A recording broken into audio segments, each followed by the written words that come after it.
The government encouraged the manufacture and importation of military firearms for the criminals to use. This is intended to foster a feeling of insecurity, which would lead the American people to voluntarily disarm themselves by passing laws against firearms. Using drugs and hypnosis on mental patients in a process called Orion, the CIA inculcated the desire in these people to open fire on schoolyards and thus inflame the anti-gun lobby. This plan is well underway and so far is working perfectly. The middle class is begging the government to do away with the Second Amendment. Well, it's just one other manifestation of the Nazi Gestapo police state which has taken over this country. What angers me most is the stupidity of the vast herd of American sheeple out there that think they know something and they don't even know what planet they're on, to tell you the truth. Behold a pale horse. Well, actually I wrote it over a period of years back beginning in the early 80s and continuing up into about 88. I finished it, I believe, in 89, and I may have added a couple of things in 90, and then it was published in December of 1990. I have no idea. It's been the #1 underground bestseller of all time with no advertising whatsoever, and people sell it on the street corners in New York City. Barnes & Noble had to take it off the shelf in their New York City bookstore because it's, by their own admission, it's the most stolen book in their inventory. Yeah, every prediction that I ever made has come true, except for one, and that was only because I had not realized that they had gone as far as they have, and that prediction that I was wrong about was that Manuel Noriega could not be tried in American court and sentenced to an American prison, as he was the head of a sovereign nation and thus had diplomatic immunity, just like anyone he would send to our country to represent his country. And, of course, that certainly proved that no one in the world is safe now from the encroaching New World Order, and they can go after anybody they want to, including the President of the United States if they want to. And Americans don't understand that. They think we can go after somebody that's the head of a foreign country, but we're still safe. We're not safe. Nobody's safe anymore. Well, either Americans are going to wake up and they're going to stand up in unison and take up arms and challenge the federal government to step back within the boundaries of the Constitution, or there's going to be a civil war in this country. The only alternative to that is total enslavement of the entire human race on a global scale. Because that's where this is going. This is all about a one-world totalitarian socialist government. It's about destroying all existing nation-states, destroying all existing religions, save the religion of those who are bringing this about, which is the secular humanist socialist religion. The people whose ancestors came to the New World to escape religious persecution in the Old World stood and watched the Branch Davidians burn, including all of their children, all of their women, and they cheered and said that it was because they were a bunch of religious fanatics. I heard Christians say that. I heard Orthodox Jews say that. I heard Baptists say it. I heard Catholics say it. And to their shame, I have to tell them that they are not religious, moral people. They are stupid, ignorant sheeple who are on the verge of enslavement, and they're going to deserve exactly what they get. I have no sympathy for them whatsoever anymore. I used to cry big alligator tears for them in their ignorance, and I used to do everything I could to wake them up. I've drawn my line in the sand, and I'm going to do what's right by God, and I don't give a damn who cares or who likes it or who doesn't. Even if it means I have to die on my doorstep. Not only will I not come in, but if the Civil War has to start right here, it will. I am not a tax fraud or a tax cheat. I pay all legal, lawful, and constitutional taxes which I am required to pay. I've never defrauded any bank or any person in my entire life, and I will protect my rights with the tools given to me by the founders in case it should ever come to this. And if the rest of the sheeple want to proceed into the pens and get sheared and then continue up the ramp to the slaughter, that's their business. No matter what happens here, I win. Why do we have to look at the communists? It's happening right here in the United States. Has been for quite some time. the only ones that have reached the public eye are the Weaver family and the Branch Davidians in Waco, Texas. But it's happened on a large scale all across this country, in every state. It usually is contained at the local level.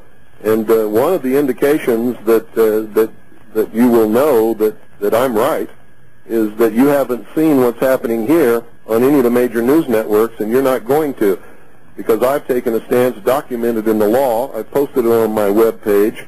I have stated that I am a portion of the unorganized militia of the state of Arizona in the United States of America for many years, and that my stance is well-grounded. I'm right. I have a right to do what I'm doing, and anybody that comes up here and tries to encroach upon my rights or take away the protection of the Constitution from me and my family is going to get a bullet. But the truth is, the policeman came right out of the community where the sheeple live. Why would anybody think that they're going to be any smarter than the rest of the animals out there? Well, it's absolutely true. He is a big exception. There are only about 3 sheriffs in the entire country who know what their authority is and have the guts to take a stand. This is the only police chief that I've ever heard of who's taken the proper stand. So if you want to know if they're going to go along with it, yeah, they'll go along with it to get their little paycheck. See, they've sold their country out for what, $20,000 a year, $30,000 a year? That's pretty cheap, isn't it? And for maybe they'll get a retirement check in 20 or 30 years. So they sold their whole country out. They sold their children's future. They sold their grandchildren's future and their great-grandchildren whom they haven't even seen yet. Well, in the first place, you're wrong in your premise. They don't think at all. That's why commercials are 30 seconds long. That is the attention span of the average American sheeple. They can't think beyond 30 seconds. That's why no American company, our business, our group plans ahead more than about 2 or 3 months, right? And that's why we're getting beat by the Marxist socialist communists, because they have 5-year plans, 10-year plans, 15-year plans, 25-year plans, and 50-year plans, and they stick to them. Either the American people are going to become slaves within just a few years, and it's going to be an enslavement like nobody can even dream of, and it's going to extend worldwide, and we're the only people that can stop it, because we're the only people in the world still who have the capability and the arms to be able to stop it. Or there's going to be a civil war which will last between 5 and 15 years to restore constitutional Republican government and freedom and liberty worldwide. I don't want it to happen either. Ever since I saw the plan back in 1971 and 72 when I was on the intelligence briefing team for CINCPAC Fleet to bring about one world totalitarian socialist government, and when I saw that the United States was behind the whole thing, this is not coming from without. The United States created the United Nations. The United States created the European Union that has just been formed. The States is acting as the world's police force right now, with its headquarters in Washington, D.C. Stated and avowed policy of the United States government to create world government over the ashes of all sovereign nations and existing religions around this world.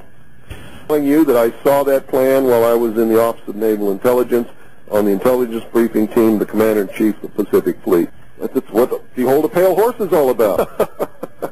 That's what's in that book. This has been a goal for this. It's the reason this country was founded, and Americans don't understand that. The founding fathers, many of them were deists. They were members of the secret societies. Some of them were members of the Illuminati. They created this country and gave the common man freedom for the first time in the history of the world, made him a king in his own right. They told him what he had to do to keep his freedom and what he would lose if he didn't do it. And when they did this, giving the common man freedom, it toppled all the kings and queens off their thrones all around the world, and that was the major goal of establishing this country. If the common man could have been vigilant and maintained his freedom and not given in to the I want, and I deserve, and you got to feed me, and you got to do this, and you got to take care of me, and change my diaper, and wipe my butt, and get me a job, and entertain me, and all that kind of stuff, which always leads back into what they call democracy, which always leads into socialism, which end goal stated by Marx and Lenin is communism. Democracy is absolutely indispensable to socialism. Well, it shocked the hell out of me, but they thought I was one of them. It was an accident that I got in there. I'd been a member of the Njoy Society when I was 13 years old, only attended 3 meetings, and then my father was transferred to Japan. I never saw another lodge and never went to another meeting, and that was the end of that. And I filled out all my documentation for my top-secret QSI security clearance, which was required to be able to work in the command center and on the briefing team at CINPAC Fleet. I didn't see DMLA on there, so I checked Freemason. And when I checked Freemason, that's what opened all the doors and got me the security clearance and put me in those positions to be able to see what I saw. And I think the hand of God was working when that happened so that I would be able to warn His people of what was coming. And I've been doing that ever since. I didn't see absolutely everything, but I saw enough to give me an edge and a vast head start on anybody that's ever lived before in the public sector that's not normally privy to this information. And I spent the last, well, ever since researching to find out what it all meant and where we're going. Well, because they know what's coming. They know that there's a hardcore group of American men and women who are devout, religious, moral people who love freedom and are dedicated to the concept of liberty and freedom and will fight to protect and defend constitutional Republican government against anything that comes along. And when that begins, it's going to be a terrible, terrible thing. I've spent most of my adult life trying to warn people and wake up enough people so that this did not have to happen, because I know it's going to be terrible. It means the public is stupid and they're already a hair's breadth away from total enslavement. If they had any brains at all, they would have said, no, I'm not taking that. And if you don't like it, that's tough. And all those businesses and all those driver's license bureaus and all those the revenue that it brings in for all those cities and counties would have just evaporated in smoke, and they would have backed down and said, okay, you don't have to do it. We'll do it another way. But they're too stupid to do that. They don't understand that the power in this country is the power of the people, and that they don't have to do anything that's outside the bounds of the Constitution. And the government can be held within the bounds, the restraints that the Constitution put upon it, that our founding fathers created so that the American people could never be enslaved. That Yes. Nobody could come and invade this country and enslave the American people. The only way it could be done is from within if the American people allowed it to be done. Well, let me give you a vision of the future. There will be no money. There won't be any driver's licenses. There won't be any insurance cards or anything like that. Everybody will have an account on a computer. Everybody will have a computer chip implant somewhere on their body that will access the computer. Everybody, when they go to work, will get so many credits for that work, and they can go out and wave their little computer chip in their hand or whatever it is under a scanner at the supermarket and buy whatever they've got credits to buy. And if they don't have credits, they've got to stay home until they get some credits. What's insane about it is that the American people think that that would be convenient or that that would be good for them. It is the ultimate in-run goal to enslave the populace and to steal what's left that's not already stolen by the elite who are engineering and machinizing all of this stuff to make it come about.